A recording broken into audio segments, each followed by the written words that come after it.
በመንፈሳዊ አስተምሮት የሰው ልጅ ቋንቋ የተለያየው በበደል ምክንያት እንደሆነ ሲነገር በእግር ኳስ ዓለም ደግሞ በቋንቋ መለያየት ምክንያት ቢጫና ቀይ ካርድ እንደተፈጠረ ታውቁ ነበር። ከ1966 በፊት በነበረው የእግር ኳስ ታሪክ ቢጫና ቀይ ካርድ የሚባል ነገር አልነበረም። ዳኞች ተጫዋቾችን የሚያስጠነቅቁበት ሆነ ከሜዳ የሚያሰናብቱበት በአፋቸው በሚናገሩ ቃል ብቻ በመሆኑ በዓለም አቀፍ ጨዋታዎች ላይ በቋንቋ መለያየት የተነሳ ከፍተኛ ውዝግብ ይፈጠር ነበር። ይህ አሰራር ሙሉ በሙሉ የተቀየረው በ1966 የዓለም ዋንጫ የእንግሊዝና የአርጀንቲና ጨዋታ ላይ የጀርመኑ ዳኛ የአርጀንቲናውን ካፕቴን አንቶኒ ራቲንን ከሜዳ ሲያስወጡት ራቲን የሚሉኝ አልገባኝም በማለት ከሜዳው አልወጣም ብሎ ሁከት ፈጠረ። ይህን ውዝግብ የታዘቡት እንግሊዛዊ ዳኛ ኬን አስቶን ለዓለም እግር ኳስ ሁሉ የሚሆን አዲስ የመግባቢያ መንገድ መፈለግ ጀመሩ። ከጨዋታው በኋላ በመኪናቸው ወደ ቤት ሲመለሱ በለንደን የትራፊክ መብራት ቆሙ። የመብራቱን ቀለሞች ሲመለከቱ ድንቅ ሀሳብ መጣላቸው። ቢጫ የትራፊክ ቀለም ሲመለከቱ ቀስ በል ወይንም ማስጠንቀቂያ፣ እንደዛ ሁሉ ቀይ ቀለም ሲያዩ ደግሞ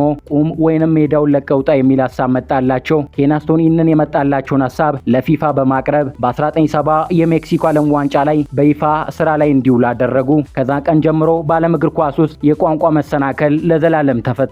ይህንን ጂነስ የሆነን ሰውዬ እንዴት ትመለከቱታላችሁ? በሌላ ድንቅ ታሪክ ተመልሰን እንድንገናኝ ቪዲዮን ከማሳለፋችሁ በፊት ላይክ እና ሰብስክራይብ እንዲሁም ሼር በማድረግ የሚጎ ካስ ቤተሰብ እንሁን።